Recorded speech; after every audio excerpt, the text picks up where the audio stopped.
Prindle volcano within Alaska is a highly unusual and strange volcano that rises 156 meters or 512 feet above the surrounding landscape.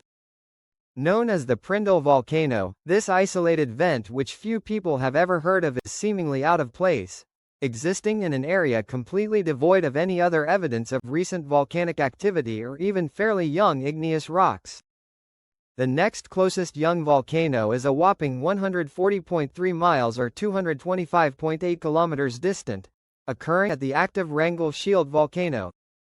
In other words, this cinder cone just seemingly appears to have erupted through a layer of 342-million-year-old high-grade metamorphic rocks and 67-million-year-old granite, with the latter being deposited when dinosaurs still roamed Alaska and the average yearly temperature was 47 degrees Fahrenheit instead of the 23 degrees it is there today.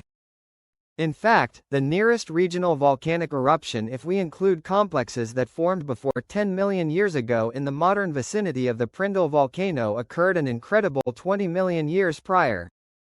Thus, it should not be all that surprising that the Prindle volcano truly does stand essentially alone within Alaska, being strangely part of a volcanic province which in the state only encompasses one other volcano east of Ketchikan 688 miles away.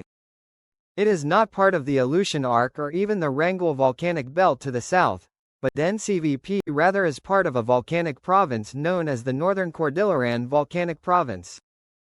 The Northern Cordilleran Volcanic Province is a vast volcanic region primarily located in Canada which spans 255,000 square kilometers of British Columbia and Yukon, along with a minuscule sliver of 3,300 square kilometers existing in the eastern end of Alaska.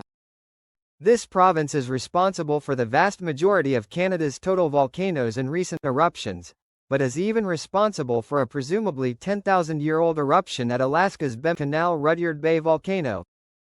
This province could best be described as a broad continental rift, where every year the crust within it spreads apart to the east and west by as much as 2 centimeters or 0.79 inches.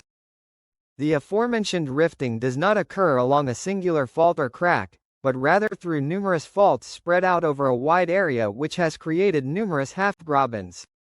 These faults create a path of least resistance for molten rock to intrude into, which allows it to intrude into the crust and occasionally erupt, forming a chain of volcanoes. However, since the rifting is occurring in an uneven manner, generally speaking the further north you go the weaker the rifting becomes. Since rifting only just started in eastern Alaska explains why only a singular young volcanic eruption occurred there via the Prindle volcano. But why is this rifting occurring in the first place? Mid-ocean ridge. The answer can be owed to a major force 1,700 kilometers to the south-southeast, where off the western coast of Canada's Vancouver Island is a tectonic plate boundary. There, what is known as a mid-ocean ridge is creating new crust, depositing it onto the ocean floor and pushing two tectonic plates apart. Around 20 million years ago, a block of the Pacific Plate was subducting underneath Alaska and British Columbia, heading towards the northeast due to it being slowly rotated in a clockwise manner. Then, 15 million years ago, a distant mid-ocean ridge began producing new crust at a higher rate than the rotational motion of this tectonic block, causing the entire block to suddenly start moving towards the northwest.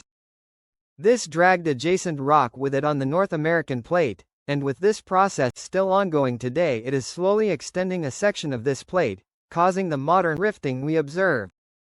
Prindle eruption. As for the Prindle volcano itself, it was constructed by basaltic lava which erupted 176,000 years ago in a manner similar to the 2021 eruption of the Cumbre Vieja volcano on the island of La Palma.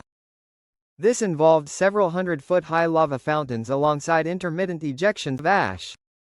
While this ancient eruption did create an 8.1-mile-long lava flow, it only emplaced 100 million cubic meters of lava in comparison to Cumbre Vieja's 188 million cubic meters.